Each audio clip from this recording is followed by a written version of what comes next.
Hello বন্ধুরা, আমার নতুন ভিডিও আবার প্রত্যেককে স্বাগত। আজকে যে ভিডিওটা নিয়ে আপনাদের এসেছি সেটা হচ্ছে সেকেন্ড এসএলএসটি রিলেটেড ভিডিও। তো এই রিলেটেড যারা দেখতে চান, আগ্রহ আছেন, তারা দেখতে পারেন, না হলে বাকিরা এড়িয়ে যেতে পারেন। তো কি কি বিষয় বলবো সেগুলো নিয়ে প্রথমে আপনাকে একটা রিক্যাপ করি। একটা হচ্ছে, প্রথম বলবো যে পরীক্ষার ফর্ম ফিল আপের ডেট কদিন বাড়তে পারে, বাড়বে কনফার্ম, কদিন বাড়তে পারে সেটা একটা। 2 নম্বর হচ্ছে পরীক্ষা কটা ধাপে হবে, একটা না দুটো ধাপে, এবং কবে হতে পারে পরীক্ষাটা, কত কত তারিখে হতে পারে মেবি সেটা। 3 নম্বর যেটা বলবো যে ওবিসি যারা জেনারেল হিসেবে আবেদন করে ফেলেছেন তারা কি করবেন বা তাদের কি উপায়। আর 4 নম্বর বলো ওবিসি বাতিলরা কি ইডাব্লিউএস হিসাবে আবেদন করতে পারবে। এই টপিকগুলোর ওপরেই আমি আজকে বিস্তারিত আপনাদের ভিডিওর মাধ্যমে বলবো। চলুন ভিডিওটা শুরু করা যাক। প্রথমেই যেটা বলবো যে পরীক্ষার ফর্ম ফিল আপের ডেট কদিন বাড়তে পারে। আপনারা জানেন যে ফর্ম ফিল আপের ডেট যেটা আছে 16ই জুন থেকে শুরু হয়েছে, 14ই জুলাই পর্যন্ত চলবে। 14ই জুলাই মানে হচ্ছে সোমবার, এটা পর্যন্ত ডেট আছে। তো যেটা এসএসসির মাধ্যম দিয়ে খবর পাওয়া যাচ্ছে, বা যেহেতু মাঝখানে 4-5 দিন বন্ধ ছিল, আবার এই ওবিসি নিয়ে একটা ডামাডোল চলছে, তো এই কারণে এই ফর্ম ফিল আপের ডেটটা 1 সপ্তাহ বাড়বে। আপনারা মোটামুটি অ্যাপ্রক্সলি ধরে রাখুন যে এটা 14 তারিখের জায়গায় 21 তারিখ হবে, বা হয়তো সেটা 18-19 তারিখও হতে পারে। মানে ওই সপ্তাহটা বাড়বে। সোমবারে যেটা বন্ধ হওয়ার কথা ছিল সেটা ওই সপ্তাহটা বাড়বে। মেবি শুক্রবার শনিবার হতে, শনিবার হবে না, হয় শুক্রবার আর না হলে হয়তো সোমবার। 1 সপ্তাহ বাড়ার সম্ভাবনা আছে, সেটা ঘোষণা হয়তো এই সপ্তাহতেই হবে। এটা একটা বিষয় গেল। 2 নম্বর যেটা বিষয় বলবো যে পরীক্ষা 2টি ধাপে হবে এবং কবে হতে পারে। যেটা হচ্ছে পরীক্ষা 2টো ধাপে কনফার্ম হবে, তার কারণ দুটোর টাকা কাটছে। 9, 10 এবং 11, 12 যারা 2টো ফর্ম ফিল আপ করছেন, আর যারা একটা করছেন তাদের একটা হবে, এটা কনফার্ম। এবার এখানে একটা বিষয় আছে যে একটা জানেন আগামীকাল একটা হিয়ারিং আছে আপনার হাইকোর্টে, সেটা নিয়ে আমি বিস্তারিত পরে একটা ভিডিও দেব। যে সেখানে কি হয় না হয় তার উপর অনেক কিছু ডিপেন্ড করছে, যে এই নোটিফিকেশান থাকবে কি না, বা পুরাতন যারা আছে তারা কি করবে, পুরাতনদের আলাদা পরীক্ষা হবে, নতুনদের আলাদা হবে কিনা, এটা নিয়ে আমি বিস্তারিত পরে একটা ভিডিও আনবো। তো সেটা আপনারা দেখে নেবেন। তো তার উপর অনেক কিছু ডিপেন্ড করছে। আপাতত আমি যে বিষয়গুলো আলোচনা করছি সেটা শুধু বলি যে 2টি ধাপে পরীক্ষা হবে, এটা কনফার্ম। 9, 10 একদিন, 11, 12 আর একদিনে হবে। এবার এখানে পরীক্ষাটা যেটা বলা ছিল, আপনারা জানেন যে সেপ্টেম্বরের ফার্স্ট উইকে হবে। এটা একটা অ্যাপ্রক্সলি একটা প্রেডিকশান করা ছিল, কিন্তু কবে হবে সেটা কিন্তু ফাইনাল ডেট বলা ছিল না।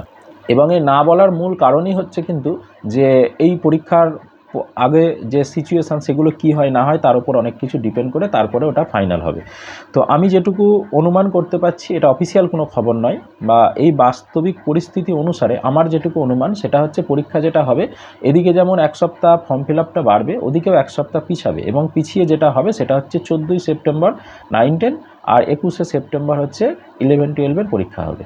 মানে সেপ্টেম্বর মাসের ওই উইকের মধ্যেই করতে হবে। এর পিছনে কী কারণ আমি কেন বললাম, আমার মনে গেল বলে দিলাম না, কখনোই নয়। প্রথম হচ্ছে যে দেখুন, প্রথম সপ্তাহের যে উইকটা সেটা হচ্ছে 7 তারিখ, সেটা করতে গেলে একটু চাপ হবে। কেন চাপ হবে? কারণ এদিকে ফর্ম ফিল আপের ডেট ধরুন বাড়ছে, ফর্ম কতজন ফিল আপ করছে তার উপর সিট অ্যারেঞ্জমেন্ট করতে হবে, সিট অ্যারেঞ্জ করে সেগুলো পরীক্ষা সেন্টার ঠিক করতে হবে, ঠিক করে সেটা ফাইনাল করতে হবে, সেটা একটা সময় সাপেক্ষ ব্যাপার। তো সেক্ষেত্রে ওখানে 1 সপ্তাহ সময়। আপনি বলবেন তাহলে তো ওটা আরও 2 সপ্তাহ পিছুতে পারে। হ্যাঁ, পিছুতে পারে, কিন্তু পিছনে যাবে না। কেন যাবে না?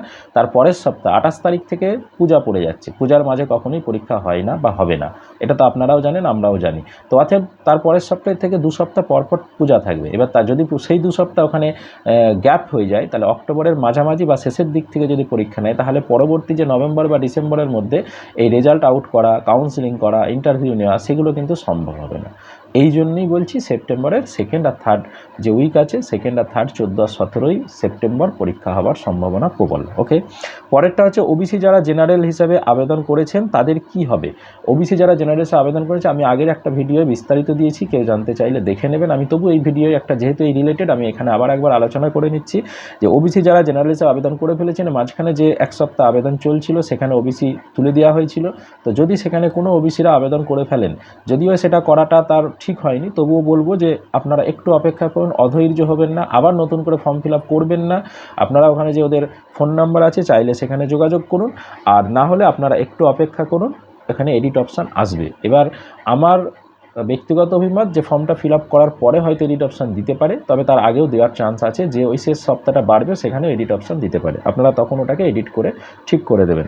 আর 4 নম্বর যেটা বলো, ওবিসি বাতিল কি ইডাব্লিউএস হিসেবে আবেদন করতে পারবে। হ্যাঁ, আপনারা জানেন ইকোনমিক্যাল উইকার সেকশন যেটা আছে, এরা আমাদের যে নতুন অ্যাপ্লিকেশান ছিল সেখানে কিন্তু উল্লেখ সেভাবে ছিল না, কিন্তু এটা হবে বা বাস্তব এবং দিতে পারে, কিন্তু ইডাব্লিউএস সার্টিফিকেট থাকতে হবে। এবার এটা মনে রাখবেন যে পরবর্তী ওই বললাম যে সোমবারে হিয়ারিং বা সুপ্রিম কোর্টে যে কন্টেম্পট আছে এই রিলেটেড, তার উপর অনেক কিছু ডিপেন্ড করছে।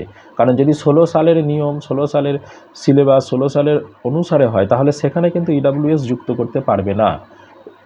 নতুন নিয়ম অনুসারে কিন্তু ইডাব্লিউএস যুক্ত করা যেতে পারে, কারণ ইডাব্লিউএস পরবর্তী সময়ে কিন্তু এটা এসেছে। এটা নিয়ে আমি পরে বিস্তারিত ভিডিও বানাচ্ছি।